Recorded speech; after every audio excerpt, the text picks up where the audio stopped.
Cosmos. Okay, look at this.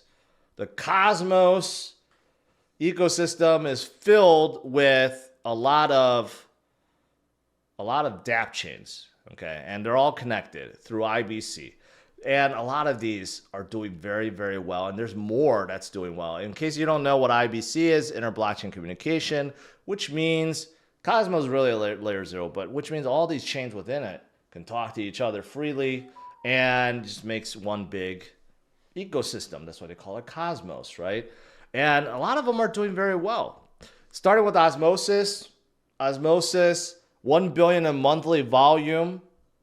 Okay, their biggest DEX within Cosmos, but they have competition. DXDY is now in there, and others are trying to, bridge to Cosmos. So, but still, they're the biggest, and their volume is just increasing, right? Take a look. Over 1 billion volume in the last 2 months, right?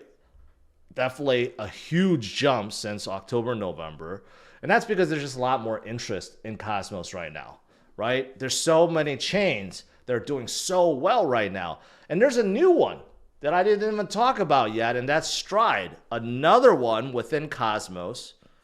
And this is for yield, DeFi, liquidity staking, it's the biggest one within Cosmos. And instantly, they already onboarded 134 million of TVL. And their market cap is already $500 million, right? So liquid staking, obviously you have other providers and other ecosystems that have done quite well. Look at Jitto, right? And then look at Lido and look at, Rocket Pool, and there's several others. But Stride is also up there. So, that's another dApp chain within the Cosmos ecosystem that's doing very well, right? And they also have synthetic Celestia. Maybe one of the reasons why Celestia is doing so good. Celestia is now the #1 dApp chain by market cap within Cosmos, even bigger than Injective. And they went up 12% today.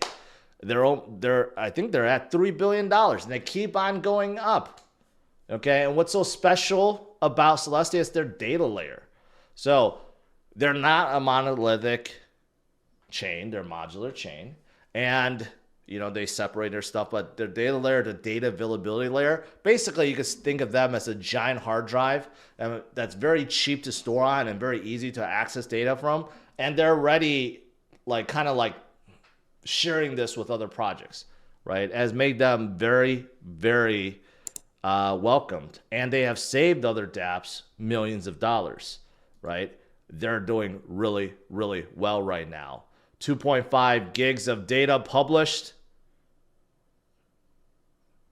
Not bad. Not bad. And a lot more to come, right? A lot more to come. And this is what it looks like from a chart perspective. It just keeps on going up and up and up and up and more up. And that's how it is. And recently also, there's another project called Dymension that just did roll drops, but basically they airdropped, and they airdropped for a whole bunch of users that are using Celestia and others within Cosmos ecosystem. So now it's kind of like building. Dymension also, they're pretty big too. 861 million. You could, as you notice, all these chains within Cosmos are starting to gain strength, and now they're building upon each other because IBC and now airdrops. Airdrops are just users within the ecosystem.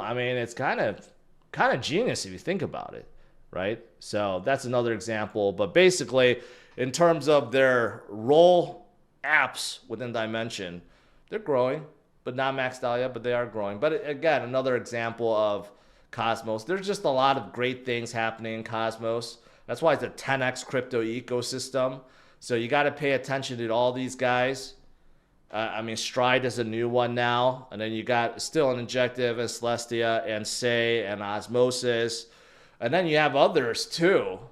You got Dymension now, Kujera and DXDY.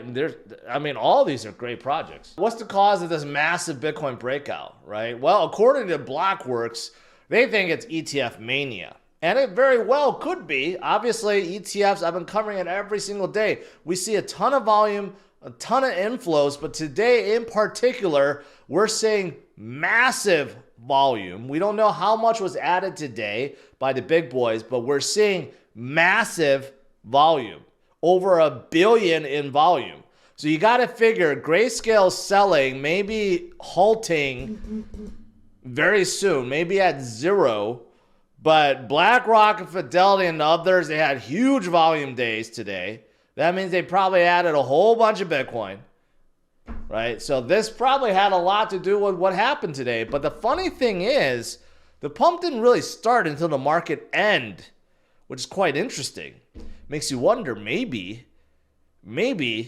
some of these guys tried to do OTC buy and they couldn't, right? Coinbase said, no, I'm not going to sell you billions of Bitcoin anymore. So they had to buy on the spot. I don't know. Someone bought a huge amount to start the momentum upwards. I mean, it takes crazy amount of buying to drive Bitcoin up any little bit. I mean, it really does, right? Again, it could be due to this. It could be due to the Chinese New Year phenomenon, right? Or it could be just due to a whole bunch of other factors that we don't know.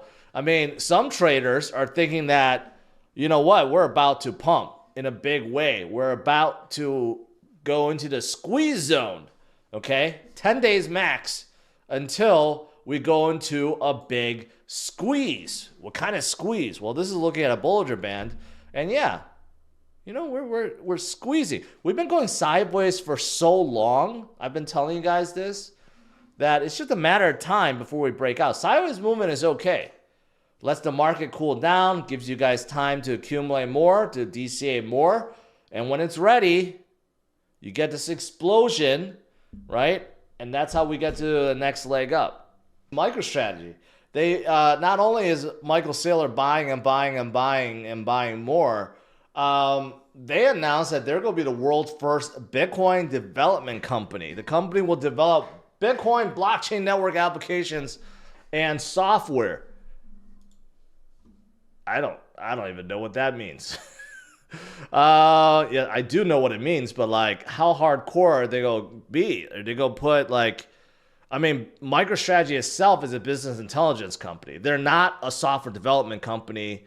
Maybe they're gonna divert their resources and stop the business intelligence stuff and just only do Bitcoin development, right? They have a whole bunch of Bitcoin. They have obviously excess cash. They have so much all the time. That's how they're able to buy more, right? So they're going to put that and they're going to become a Bitcoin development company. You know, so according to Saylor, I have this other graph. I guess I got rid of it, but, this one right here. So whether you choose, you know, to invest in Bitcoin SPY ETFs or MicroStrategy, you're going to win. But Saylor is arguing that MicroStrategy is going to be better because they're a development company, right? So that's the strategy they're going. Not too bad. Not too bad.